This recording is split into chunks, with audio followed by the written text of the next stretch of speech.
I think we'll continue to see more and more of culture start to adopt Web3 tech, and Solana is likely going to be that chain. There is a developer go-to-market, and then there's this kind of cultural go-to-market. And Solana has done, I think, a very good job of maintaining a steady state with their developer go-to-market to make sure developers feel supported, have the right tooling, whatever they need.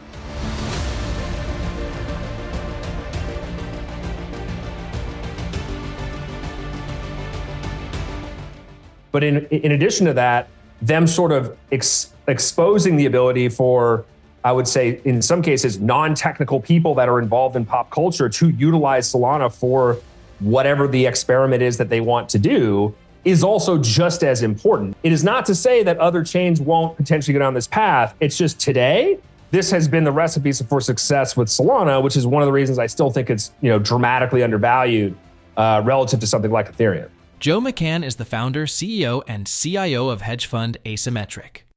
According to data from Precayenne Research Services, the fund posted a 202% gain in the 12 months leading to March 31st, 2024, the best performance by any hedge fund over that period. McCann and his team achieved this admirable feat by betting big on Dogwifhat, a viral Solana meme coin that has held the entire space spellbound since its launch in November. While McCann continues to be exceedingly bullish on meme coins, predicting the space will someday become a $1 trillion space, he is even more bullish on Solana, which he also believes will someday hit the much-coveted $1 trillion market cap. According to McCann's pinned post on social media platform X, Solana, having gone through several phases and narratives, has finally found its product market fit. It is the chain for retail, which the hedge fund manager believes makes it easily distinguishable from similar Layer 1 networks, including Ethereum.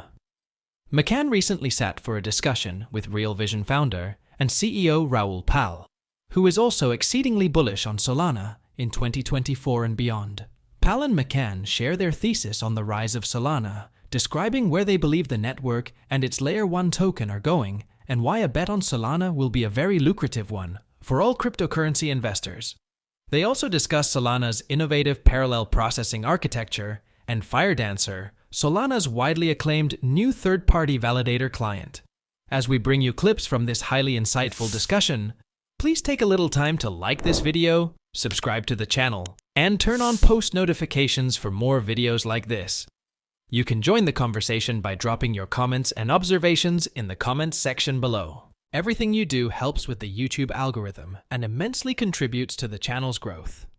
Thanks for your support and enjoy the video. When there is a kind of a leap in computer science or technology in general, there's a couple things that happen. Is first, the first kind of implementation of it is, holy shit, this is incredible. There's so much more I can do, et cetera, et cetera, et cetera. And we've seen this over and over and over again, this pattern in software and technology in general. And so one of the analogies we tend to use is like the BlackBerry. This was, arguably the first kind of smartphone, if you will, capture the majority of the market share at the time. And in order for you to get users to, no longer use their Crackberry, if you will, you need about a 10x improvement in user experience. And when I worked at this design agency called Frog Design, which is one of the top sort of design agencies, they do a lot of user research testing. And one of the things they identified was like, people don't shift away from things unless you have a 10x improvement in user experience. It's just a fact. Well, we had that moment with the iPhone. And the iPhone was arguably a 10x increase in improvement in user experience. And users like to be delighted with the applications and hardware and things that they're using. They want them to be fast. They want them to be fluid, et cetera, et cetera. So what does that have to do with Solana today? Well, if we take a look at Ethereum and you say this was a leap in computer science, Vitalik and the team deserve loads of credit for this, kind of defining smart contract programming or permissionless programming as a concept. That's a huge leap in technology.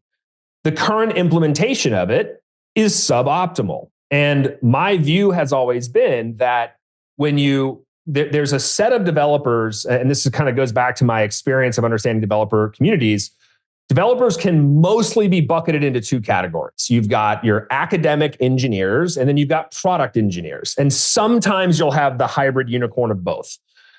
Well, the majority of the stuff that Ethereum has been focused on, and rightfully so, has been highly academic in nature. And in fact, if you even see what happened with the Eigenlayer white paper that was recently launched, like it is right there in front of you. No one can understand what it means. And I think that a lot of the challenges that have been faced with the Ethereum community in terms of mass adoption is a physics problem. The way that the thing was actually designed was the first implementation, right? And now we have things like layer twos where they're kind of offloading execution to these other areas, and that's a whole other kind of ball of wax that we can get into.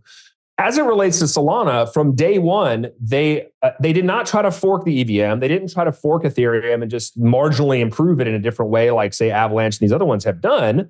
What they did is they started from first principles. They said, "Hey, we want to build a high throughput, fast blockchain, period, end of story." How do you do that? Well, you probably don't need a single threaded state machine to do that. And this is also in alignment with the history of parallelization in compute, right? So the second that we added parallelization to CPUs and processors, guess what happened? The types of applications dramatically improved. You could have more than one application running on your Windows machine at a time, right? That's why we can have right now, while we're chatting, multiple applications running on our machines. This is not a foreign concept in computer science. Parallelization is very well documented and well implemented and understood.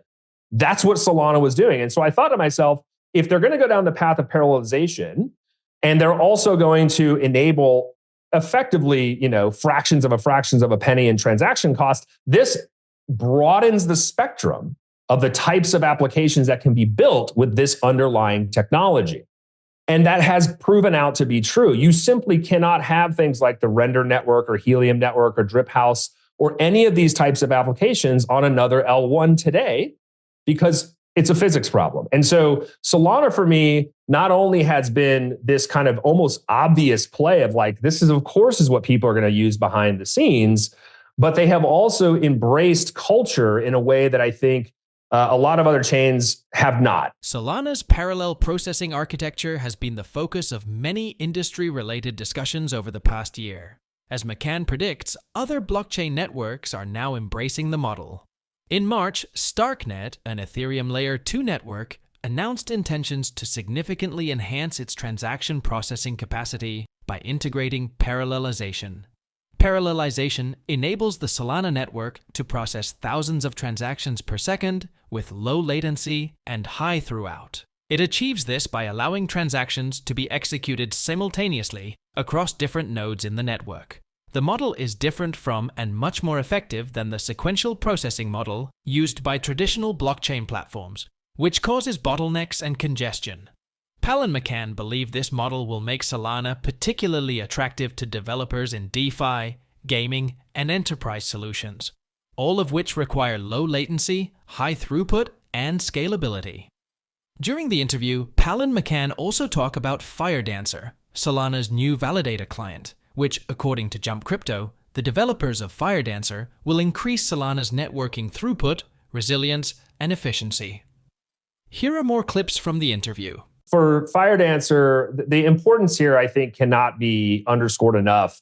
You have arguably the world's greatest, if not one of the greatest, high-frequency trading, market-making shops on Earth that not only has some of the best systems and distributed systems engineers on the planet, they have the best hardware engineers, right? So a lot of people don't understand Jump is a vertically integrated shop. They create FPGAs and which are very specific forms of hardware to enhance and improve the speed and performance of their trading. These guys are gigabrains, as they like to say, right? Incredibly talented engineers. And you should ask yourself, if Jump is applying this level of, intellectual horsepower to something like Solana, do you think they're doing that because they think it's not going to be around and making a difference as it relates to trading tokenized anything? What do? They make markets. Where do they make markets? Or how do they make money? On the spreads. Well, if they can not only build the fastest validator client to be running on Solana, and also then potentially have their own custom hardware for that, guess who's going to be the fastest, right? I mean, I'm speculating here, but it's not that hard to see when you go what Jump does. when you go through some of the interviews, I can't remember the guy who was building it, the tech guy, was an incredible guy. And yeah, I'm drawing a blank on his name. I think it's Kevin something. I'm drawing a blank on his name. And a handful of guys that he just said very clearly, he goes, look, our job is the speed of light, because anybody who understands high frequency trading understands that the shortest distance and the fattest cables gives the fastest speed of execution. It's as simple as that.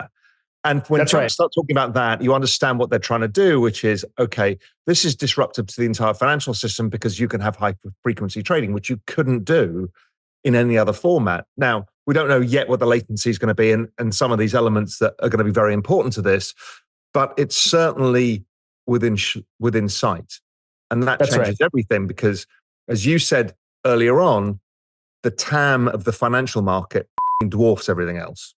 Exactly. Right. And look, I mean, one other thing to consider here is like in traditional finance, I remember when I was at Passport, I spoke with a quant in Stamford, Connecticut, and he was trying to kind of figure out crypto. Very smart guy, PhD, all that good stuff. And he said, yeah, so when you build your program, what's the exchange that you kind of co-locate in? And I'm like, well, there's N number of exchanges. And he's like, well, what do you mean? I'm like, well, it's not a speed of light problem. It's a distributed systems problem. And so the traditional kind of high frequency trading mindset or quant has to kind of invert their thinking as it relates to blockchains, particularly something like Solana or anything, because it's globally distributed. The speed of light could also depend on where the validator is that you're trying to execute the transaction with, right? So it's not just a speed of light problem, it's a distributed systems problem. And so I think by having something like Firedancer, number one, it's a million TPS is the kind of theoretical bound on commodity hardware. Just to be super clear, this is not super amped up boxes that this is going to be running on, right? This is commodity hardware. The other thing though, and this is a key distinction and it's very, very important, Ethereum actually has done a good job of this, is that we're expanding what we call the validator kind of diversity set of clients that are running. So right now, primarily, there's the Solana Labs validator client. And if there's a bug in that code, guess what? The network has reliability issues.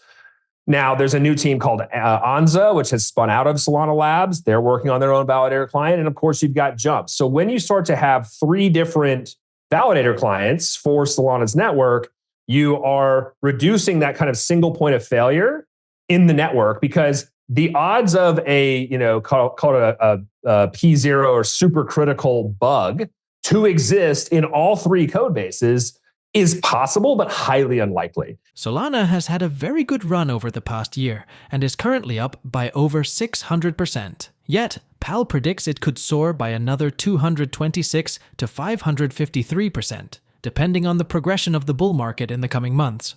According to the renowned macro analyst and former Goldman Sachs executive, if Solana replicates what Ethereum did last cycle, it should climb by 47x from its lows, reaching around $500 before the cycle ends. However, PAL believes Solana could climb to around $1,000 per token if this is a bubble cycle. The altcoin is currently trading at $153.42, a 7% increase in the past 24 hours, as of press time. According to Raoul Pal, we are at a sweet spot in both the macro and crypto cycle. The cryptocurrency market is transitioning from spring to summer, global liquidity is picking up, and the business cycle should soon follow. Pal believes we are getting closer to altcoin season, during which he expects Ethereum to outperform Bitcoin and Solana to outperform Ethereum. Do you have any of such alts on your radar? Please share them, as well as your comments on Pal and McCann's interview in the comments section below. Also, ensure you like this video, subscribe to the channel, and turn on post notifications for more videos like this. Thanks for watching.